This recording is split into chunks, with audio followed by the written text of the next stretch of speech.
Good morning guys! So, ayan, yan yung panahon. Makulimlim pa, tapos umulan kayo ng malakas na malakas, kaya nagkatubig yung drainage. Ayan. Pero definitely aayusin namin yung flow para hindi maipon yung tubig ulan dito. Ngayon, magpapakain ako. Actually, kanina kumain na sila kasi biglang umulan. Tinanggalan ko lang ng pagkain kasi mababasa. Sobra talaga yung nandun pa lang ako sa may gate, biglang umulan na naman. Wala ko tanggalin. So ngayon, bibigyan ko ulit sila ng pagkain kasi kawawa naman. Tingnan nyo naman.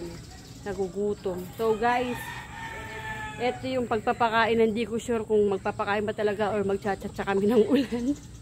Ito yung ginagawa ng mga mahilig sa manok. Yung umulan o umaraw, tsagain nyo na lang. Kasi ganyan talaga. Di naman natin hawak yung panahon, diba? Tayo ang mag-a-adjust. Pero yun nga, napakain ko na, gutom na to. Oo. Ito na. Ito pa rin yung food. Yan na sila. Yung aking white kelso. Sweater yung tatay nito. Tapos yung kanyang mother is pure white kelso from Sir B-Boy Enriquez. Yan. So, guys, kung magtataka kayo bakit ko lagi silang tinatawag na white kelso, kasi yun ang mas makikita nyo sa kulay nila. At yun din ang nanay nila kasi is pure white kelso na acquire ko kay Sir B-Boy Enriquez. So yun ang nakasanayan ko ng tawagin sa kanila. Pagkatapos ko magpakain sa kanila guys, pupunta tayo sa poultry supply para bumili ng kanilang food stocks. Guys, bibili na ako ngayon kasi di ba kaya napakain ako ng mga alaga. Tapos maulan. So para hindi ako pabalik-balik at saka konti na lang din yung stocks, bibili na ako ng pagkain ng aking mga white kelso para hindi sila magiging. At saka para hindi rin ako nakasalalay sa ulan. So ngayon, sasamahin ko na walang ulan.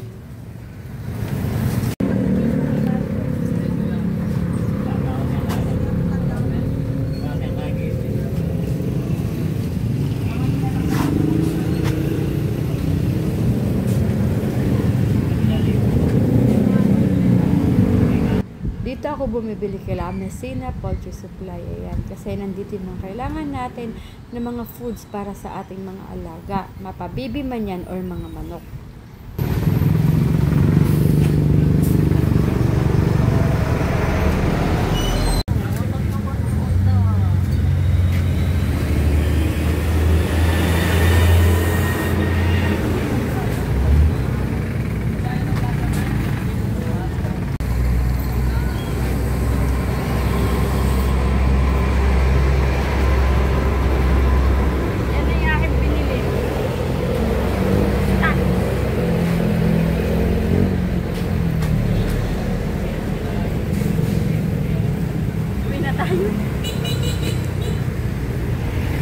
Oh yes!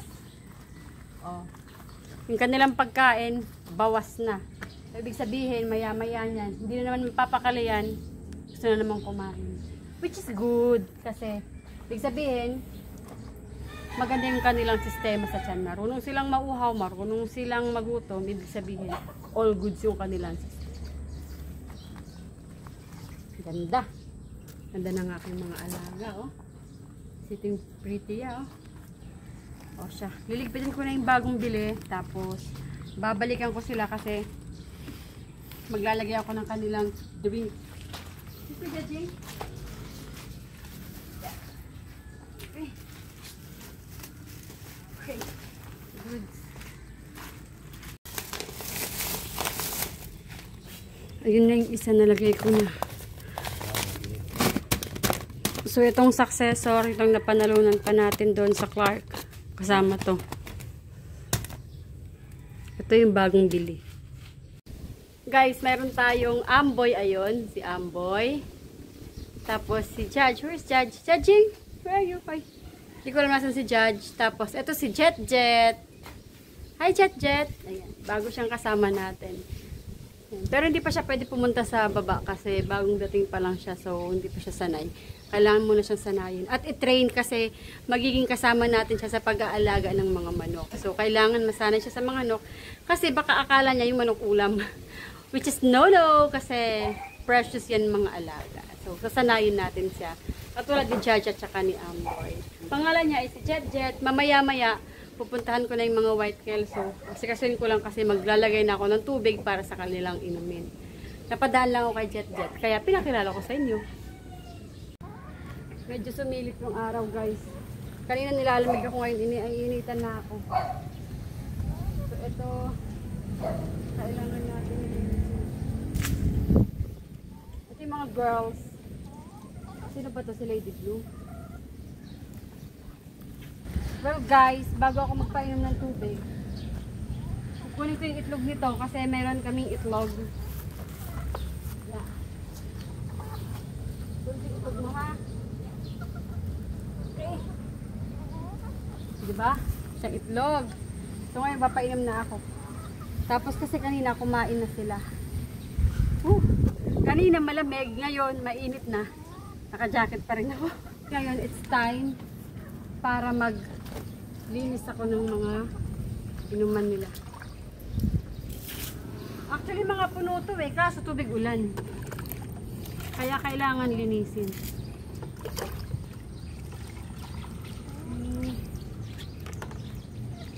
Ganyan tubig mo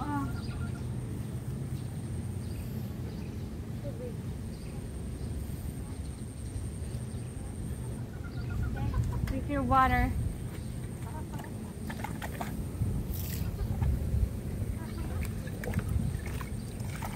Yung panahon ngayon, hindi mo alam kung kumusta.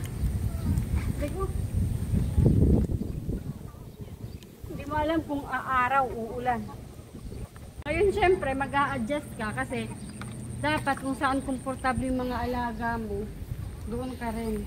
Hindi kasi sila makakain ng malakas yung ulan. Hindi sila makakain ng malakas yung ulan. Hindi rin sila iinom kasi malakas yung ulan. Hindi rin sila iinom kasi may tubig na sa kanila eh. So ngayon, habang maganda yung araw, magbibigay ng tubig. Alam nyo ba guys, bakit mayroong ganito dito? Kasi sa sobrang mabait nilang dalawa, pag nagkikita yun sila, nagtutukaan.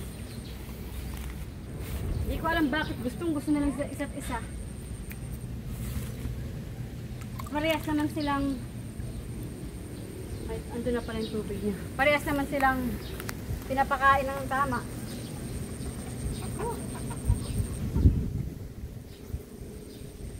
Ito guys, tubig ulan to. Imagine nyo na puno. Dyan na talaga namin paulan ng taga.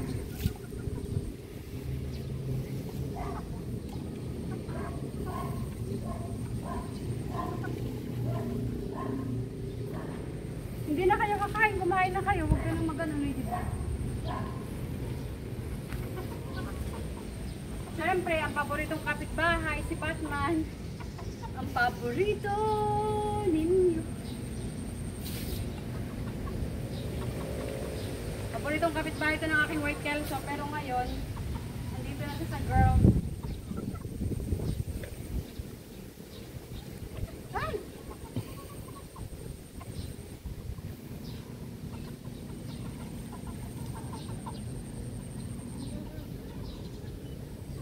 Tubig.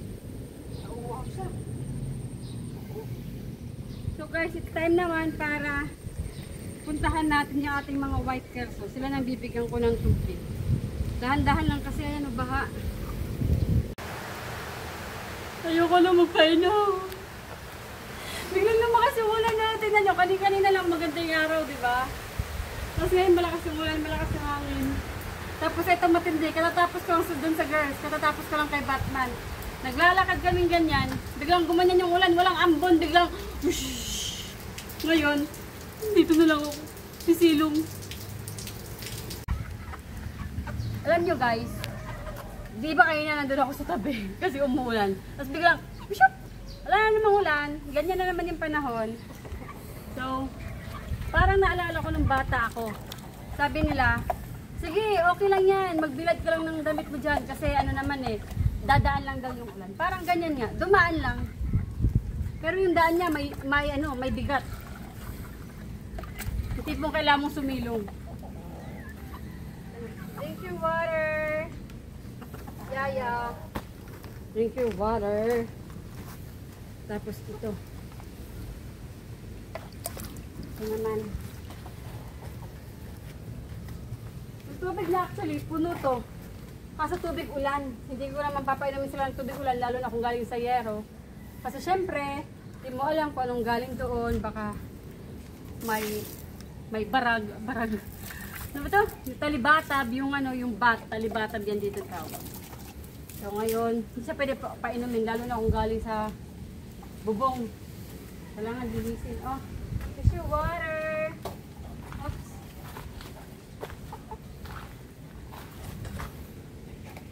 Tissue water, you drink na.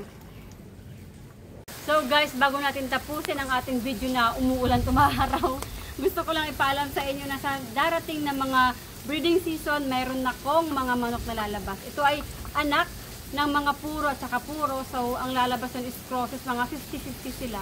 Yung aking gagamitin is puro na broodcock na galing kay Barangay doon, na manghihiram ako. Siyempre, gagamitin natin yung aking manok na white kelso, galing kay Sir Biboy Enriquez. Tapos rin ating rapapap na golden sweater. O, diba? May mga pangalan yun. Tapos meron pa tayong isang sweater mula sa Red Game Farm. So, yun ang aking gagamitin. So, magpapalabas tayo ng mga 50-50 nun. So, mga puro yung kanilang mga parents. So, guys, abangan nyo kasi, nako, mag-share ako, magninegosyo ako ng 1-day-old chicks para sa inyo, para naman magkaroon din kayo ng mga alaga na hindi na kayo gagastos ng malaki. Oh, di ba guys? So si Aling Nimay at ito ang aking maulan na araw at maulan pa rin talaga hanggang ngayon. Bye-bye! Sinusuka ako. Bye-bye!